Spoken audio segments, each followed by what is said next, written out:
Everybody's teacher, we're going to go ahead and get started.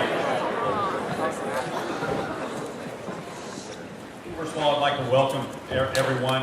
We have quite a few guests from all over the campus this morning, and basically just give a little introduction into the program that's been lasting for a day and a half here now at Navarro High School, all over the state of Texas each year, and other places as well. School districts undertake the Shattered Dreams program in an attempt to get across a real message to students. I want to start off this morning by thanking everyone that was involved in this program, because it certainly doesn't happen without the efforts of a whole lot of different people. I want to share with you all that this project was actually begun twice in our district, and kind of was falling to the side until two young ladies that came to me and said, "Mr. Hass, we really want this to happen, and what can we do about it?" And Lauren Arguello and Summer Peterson came to me, and I want everybody in the room to recognize that it doesn't really matter whether you're 60 years old or 18 years old.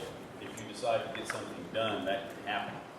And they certainly took the lead in this project, and working with other students and a number of other adults have done a tremendous job of bringing this to Navarro High School in the spring of a senior year, and lots of other things happening.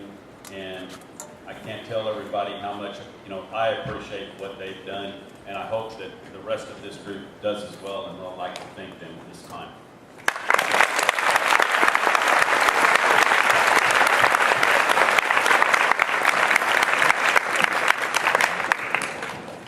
This morning, probably everybody in the room has a different level of emotion, and you're going to hear speakers, and all of them have an important story to tell about this process and the experiences in their life. I want to remind everybody that while you may not feel that today, the time may certainly come in your life when you do. And if you don't feel that today, I do want you to feel the emotion that those speakers and those others that may be sitting right next to you or right in front of you or right behind you feel is respected. To start us off this morning, we're going to have a couple of students that are going to come in and share letters that describe this experience. And to begin that, we're going to have Jacob Turner, who participated as one of the living dead.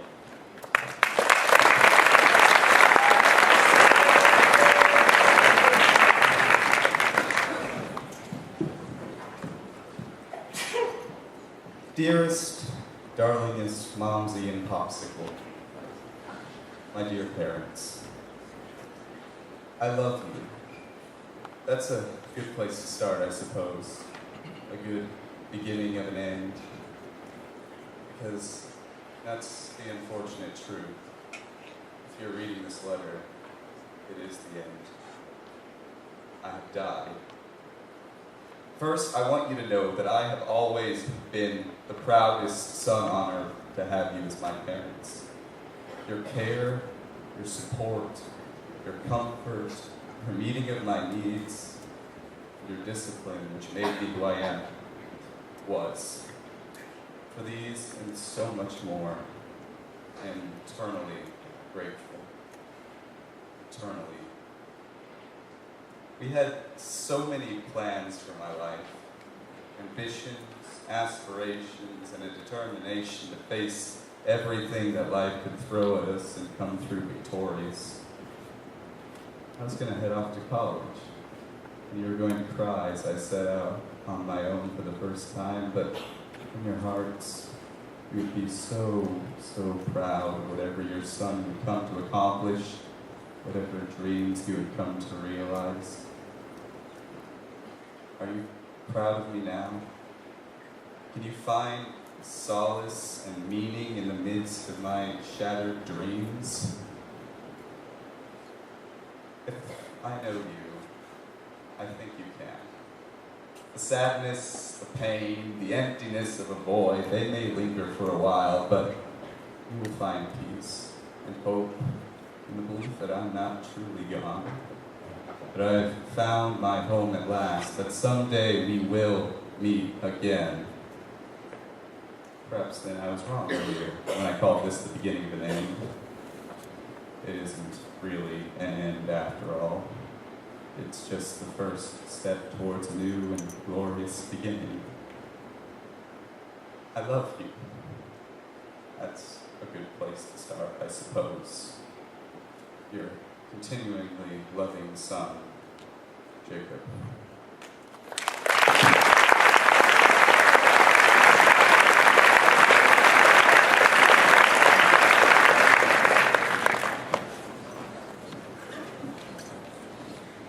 Next, we have Savannah Russell.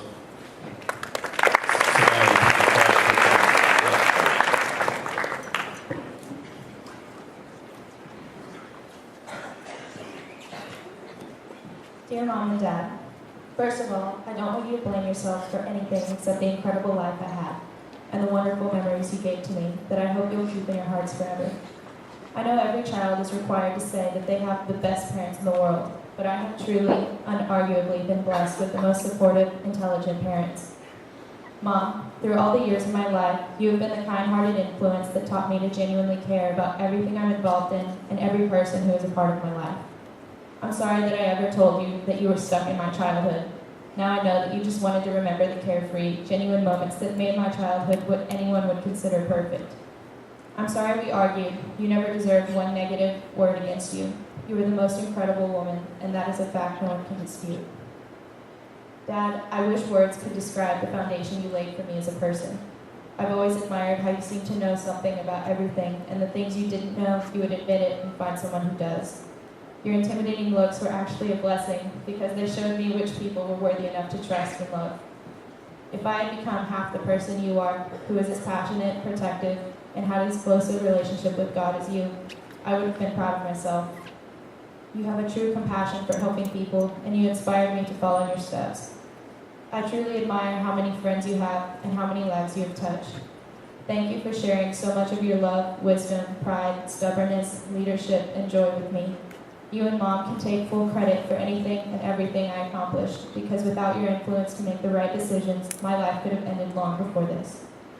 I love you both more than you can imagine. Thank you for giving me more than I could ever translate into words, and thank you for the most fulfilling 17 years that God could have blessed me with. Love, Savannah.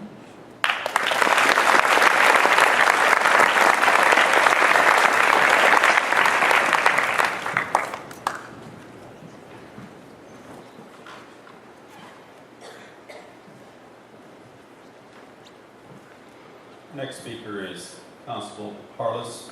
He's going to share a message from a completely different perspective, I'm sure, in regard to the activities that we've all experienced.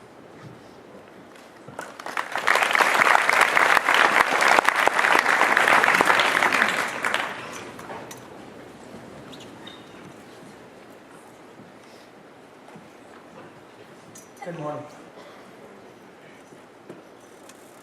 I would assume that everybody knows, with me standing up here in uniform, what I do, what I've seen,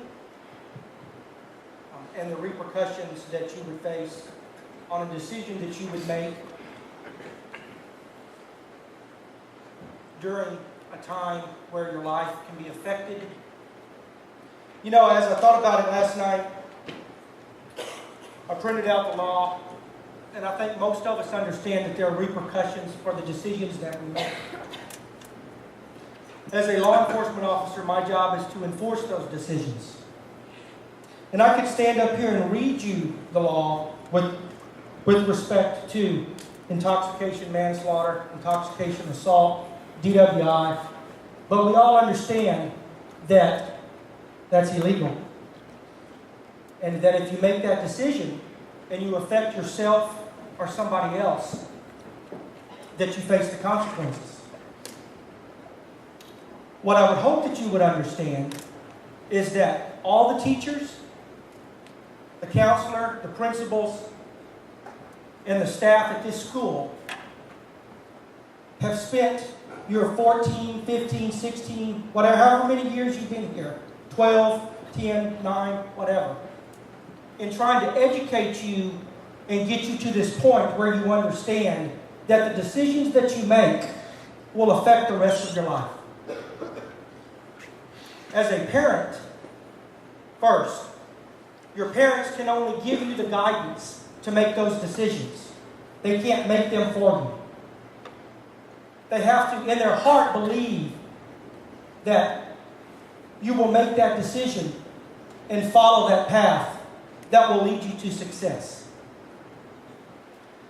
So I decided not to stand up here and preach to you because that's not what you want to hear.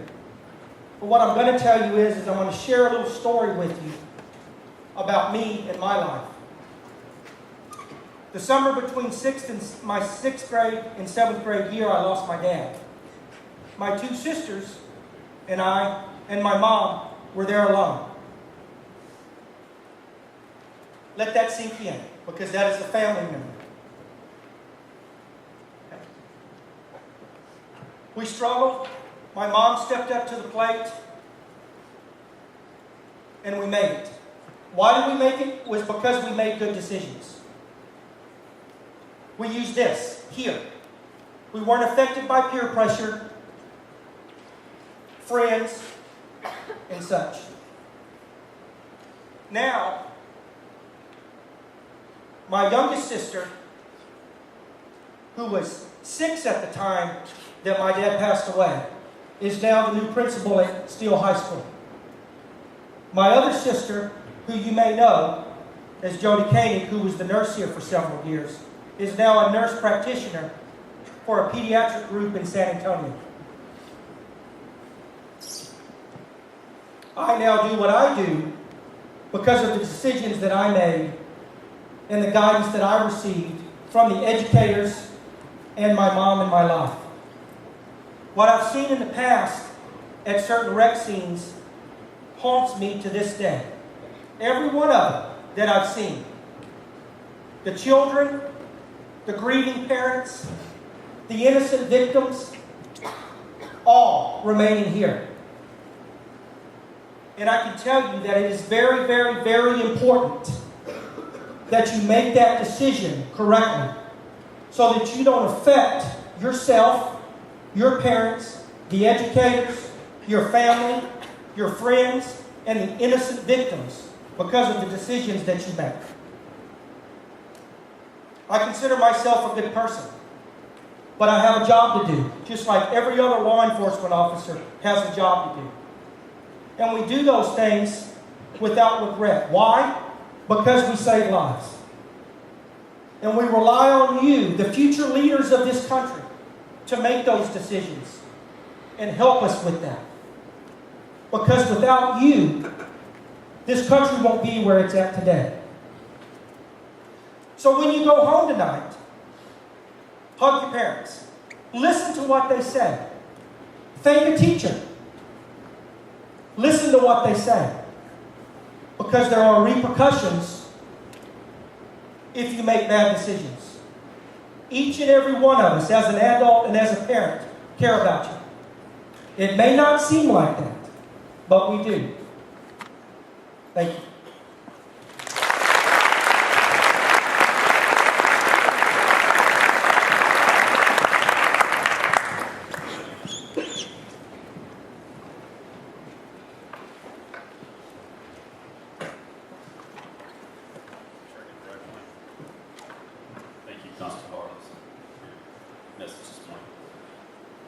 Next speaker we have is another one of those that comes upon tragedies like this every day, and he's going to come up and share his message and what he sees with This is Mr. Carl Krieger for the team.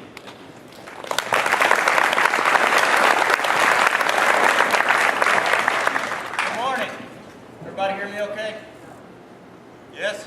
All right, ladies, loose. You have to excuse me, I'm on my 27th hour.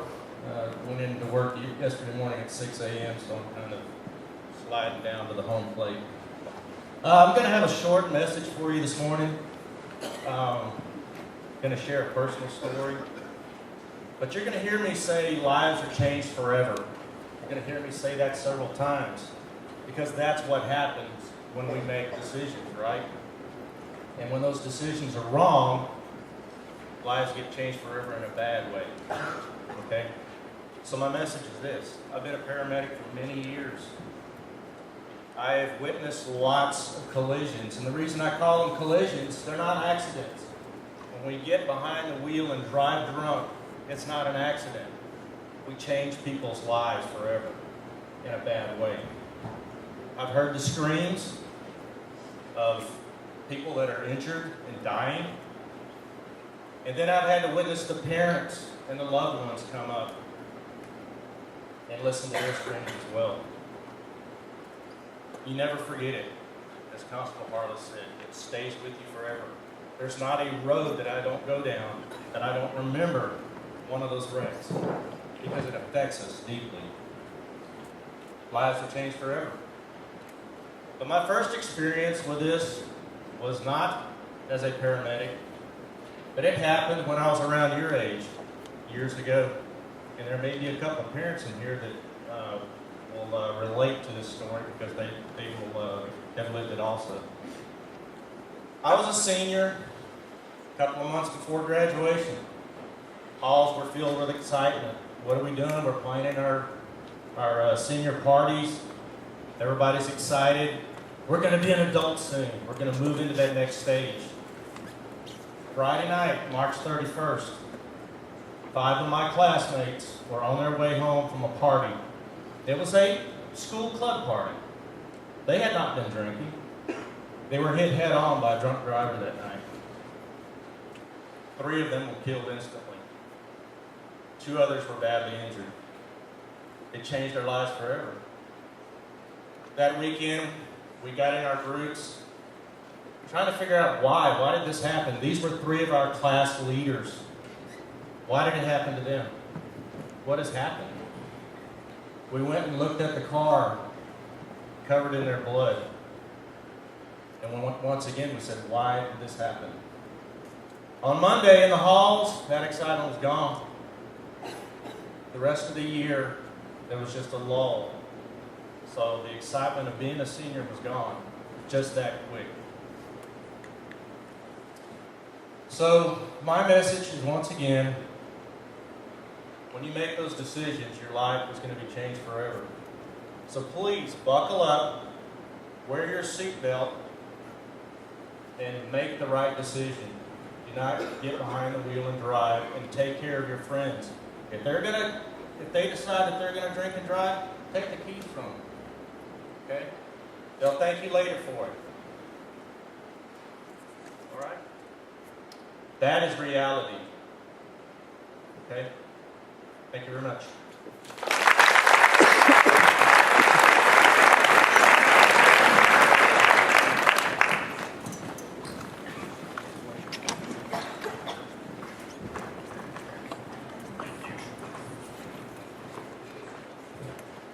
Our next speaker is going to share a very real personal life experience around this particular event.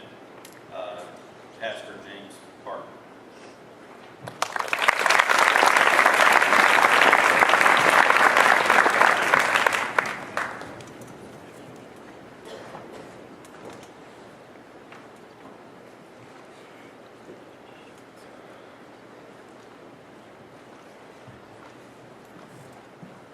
Let me ask you guys a question. How many of you in here, we're in a safe place here, and I want you to be totally honest before your peers, parents, and everybody in here. How many of you can be totally honest with me and say, hey, I drink or I've done drugs, and just put your hand up and hold it up for a minute. And don't do it because I'm trying to brag, I'm trying to be cool. I want you to see something here for a minute. Okay, and those of you that aren't holding your hands up, you can go ahead and put it up if you do. Or if you tried it because you went to a party and you were influenced because it was under pressure, so you went ahead and tried it. Okay, so you see the hands that went up. And so you see how easy it is and how many of you are in here that were, thank you by the way for being honest, that have been influenced and how easy it is to fall into a situation like this. I, at the age of whatever middle schoolers are, between like 12 and 15, I began drinking because it was cool and I wanted to be cool like my friends. Because it was a point of, this is how I can interact with them and this is how they'll accept me. I wasn't the coolest kid on the block, so I had to do something that would make me cool, and whenever I was under the influence, I didn't really care what anybody thought, so I would just be totally stupid, and I was funny, and people were like, hey man, James is cool.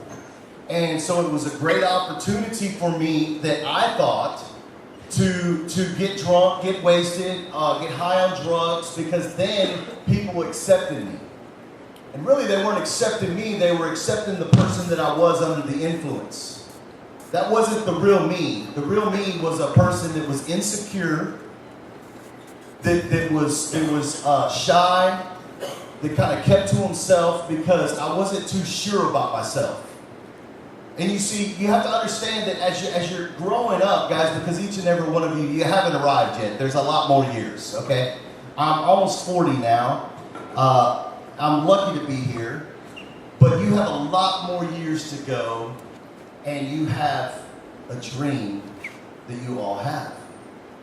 You know, I believe that some of you have possibly shared your dream that we're here with everybody that's in this room. I had a dream that I wanted to be a rock star. I wanted to play a guitar. I wanted to be in a band. I wanted to be on a stage in front of thousands of people just rocking out. And May 18th, 1996, my dream was shattered to be anything. You see, because I was continuing being cool, and as I was going along, I would hear things like this that's going on today, and people would share with me, hey, you shouldn't drink and drive, you shouldn't drink, you shouldn't be doing drugs. And my attitude was probably like many of you in this room that was, I've got this. I know how much I can handle. I know when to stop. And there comes a time when you don't know because you're under the influence. You think, oh, I can just have one more. I can just do one more pill, or I can just take another drink, or I can just smoke one more. But what you've got to understand is when you're under the influence, how many of you know that as you act dumb, you also make stupid decisions? You know, we're here talking about shattered dreams, and we represented that yesterday by a car accident. But listen to me, how many of you can look around and you don't see a student, maybe a young lady that was in your classroom because maybe she went to a party, got wasted, and had sex, and she ended up pregnant? How many of you know people that were in a car accident? Or how many of you know somebody that was hit in a car accident and they weren't drinking and driving, but it was because of somebody else that made a stupid decision to do that? There's people that lost their lives more than just drinking and driving, or lost their dreams because of that. It's because of pregnancy. It's because of somebody took a, listen, let me tell you a story. One time, I backed into one of my friend's cars because I was totally wasted. And as I backed into their car because I was headed out to a bar, actually I wasn't headed out to a bar, I was headed out to a club because I wanted to get my dance on. And so I backed into my friend's car, they got all mad at me, I left anyways, and whenever I got back, they wanted to beat me up. So I was like, and these are my friends. Be reminded, these are my friends. And so they made me so mad because they were getting on my case, and they were actually kind of bringing my high down. So I left and went to a friend's house to go get a gun because I was going to go back and shoot him.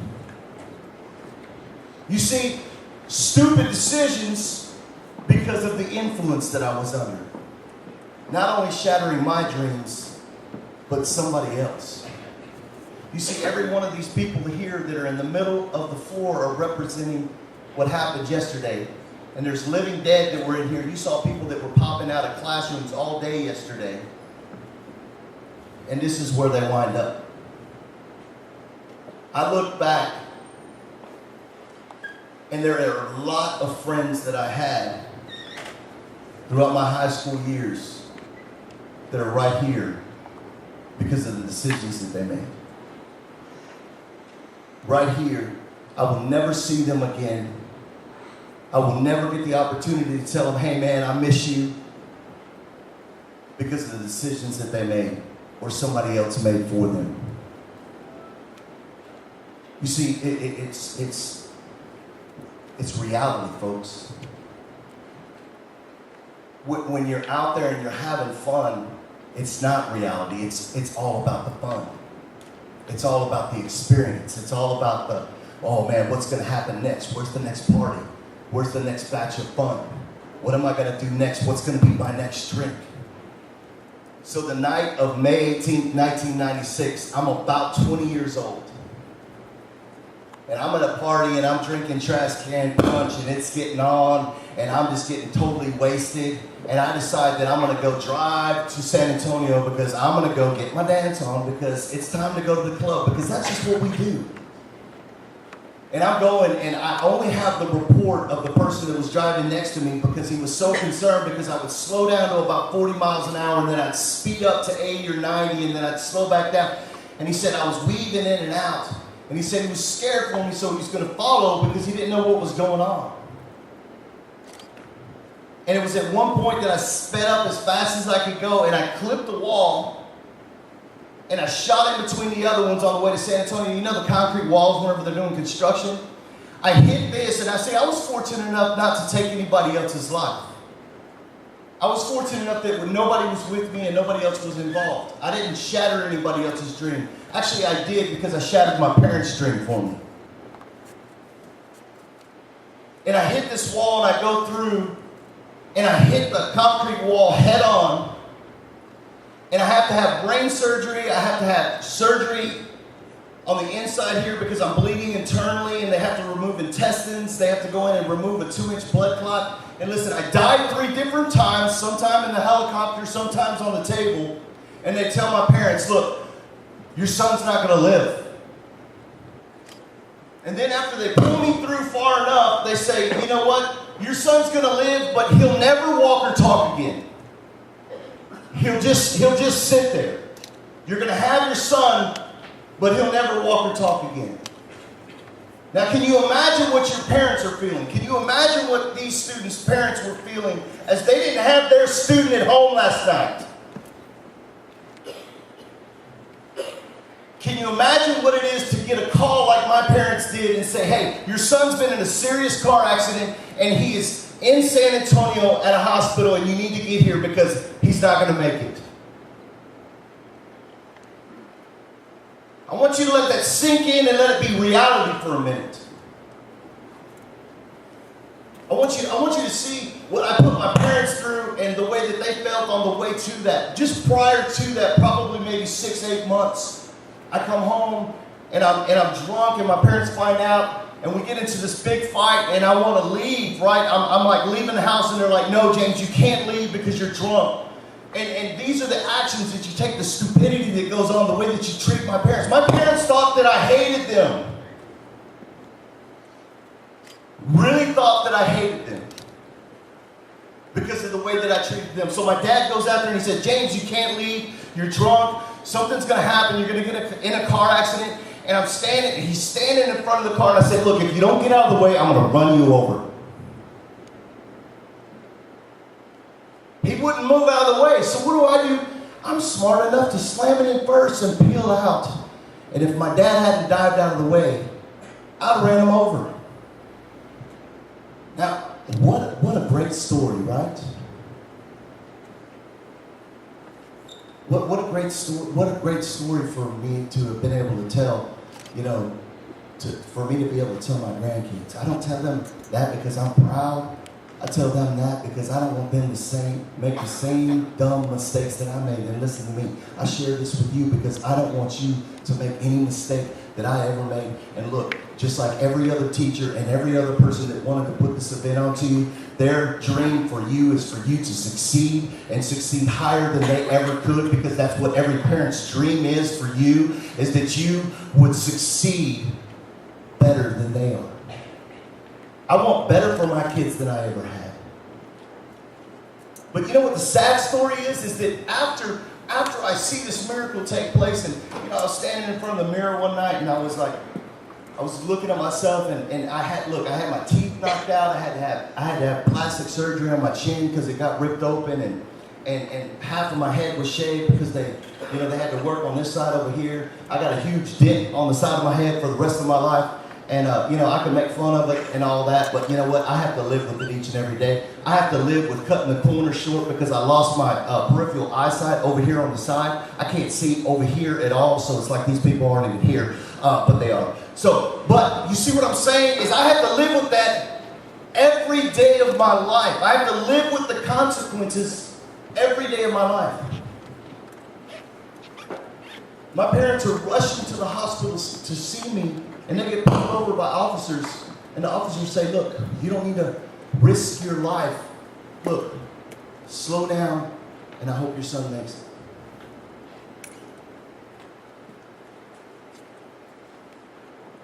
They talked about a DUI earlier. The only reason I didn't get one of those DUIs is because they thought I wouldn't want to live. So many consequences because of the choices that you make. But listen, here's the difference. You can make a difference. How many of you believe that you can make a difference? You see, if you will make a choice that I won't live my life that way anymore, you can make a difference.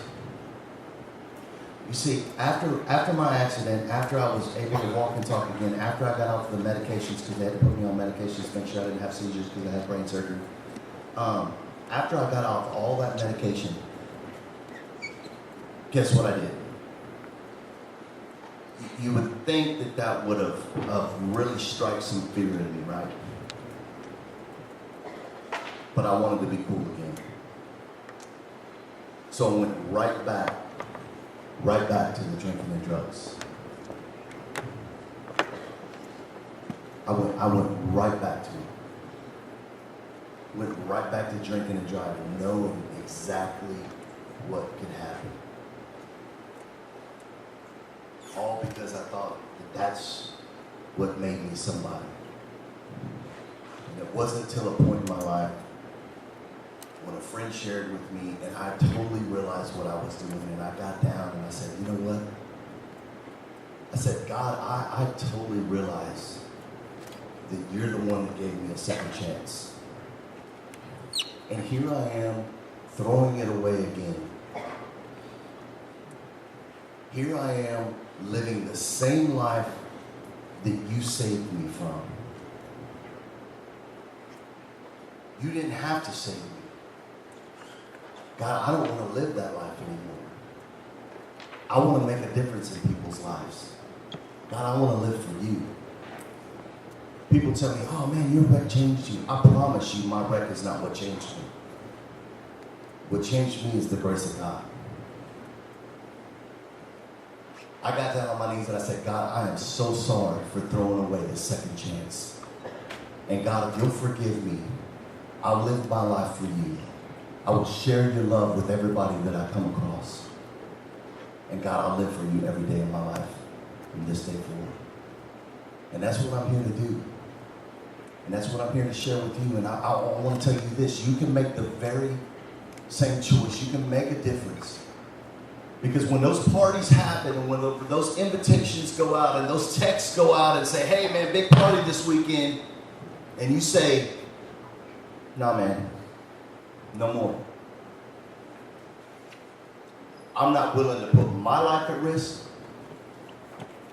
and I'm not willing to put anybody else's life at risk because of the choice that I can choose not to make. So I challenge every single one of you in this building today to say, I want to make a difference.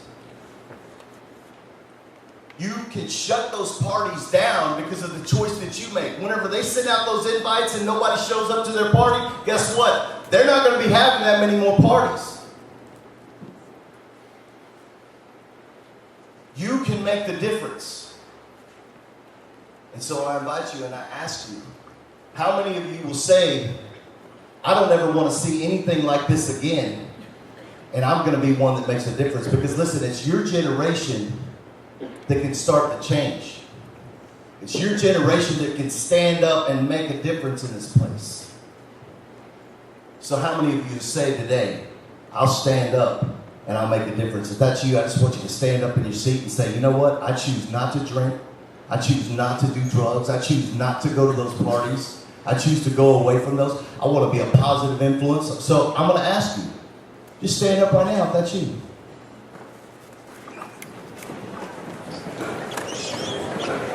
You have two young ladies here that said, I want to see this program go on. And now you're looking around and you're saying, I see a whole high school that wants to see a program like this go on, and it's not just going to be a program. The program is going to be the rest of my life because I'm going to make a difference. Now here's the other part, guys. Look, I want every single one of you to look around. Look at your neighbor. Look at the one across from the aisle. Look at the one across from the court. Now listen, here's how you make it. Because it's easy to take a stand. It's easy to stand up and say, you know what, well, this is kind of where we are. Everybody else is standing up, so I might as well stand up. But here's where it gets a little tougher. I want you to hold everyone that you see standing up accountable. When they say, hey man, I'm going to a party, say, hey man, you remember that stand that you took on May 15th, 2015?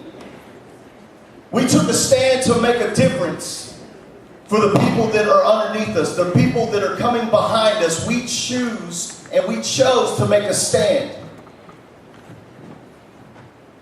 So make that today.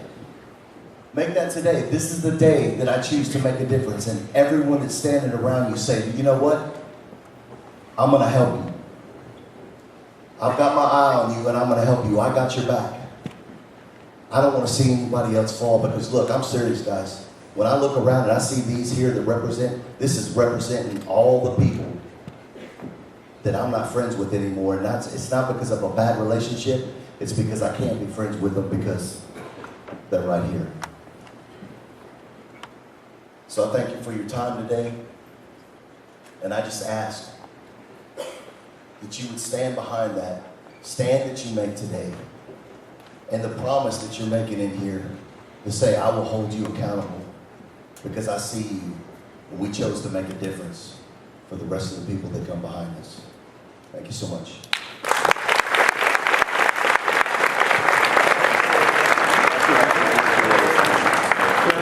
I'm good right here, though.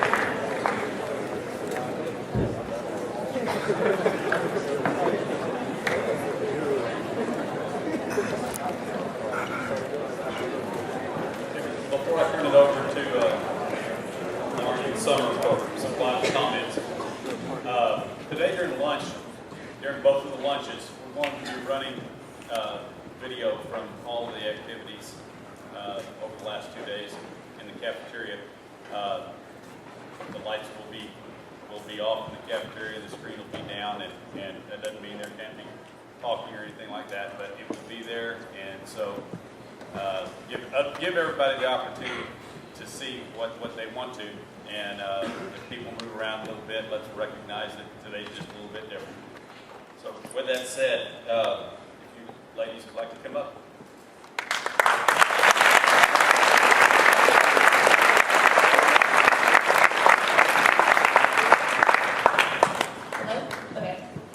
Lauren and I just want to say a quick thank you to everyone that participated and helped make this function happen. It just started out as a packet and a purple binder, and these people made this dream a reality for us.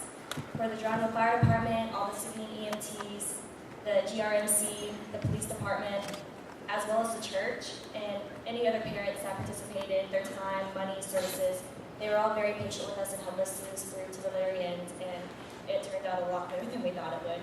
To Mr. Haas for giving us the permission to start this up again. Usually they say it takes about a year to plan, and we came to him in January, so we were short for time, and he helped us set up everything, especially with the help of Miss Stephens and Miss Applewhite. They were mainly our guidance and our go-to people for anything and everything, and they had our back on most of it. Miss Law for helping us coordinate all our guest speakers and being there for whenever I felt like stressed crying and needed just a helping hand. Miss Dillon for involuntarily volunteering herself yesterday to help us in the office when we were short on people. The Wolfongs, Miss Fishbet, and the Feelies for their donations as people as well as money. Chandler for the video as well as the film crew. It turned out awesome. Thank y'all very much for that. And all of y'all students, we know it was a long journey to get here, and y'all were very patient with us, and we just thank you for everything that y'all did, as well as the theater crew for doing all the makeup for us. And to our guest speakers, who we have one left right now, but you're amazing. Thank y'all.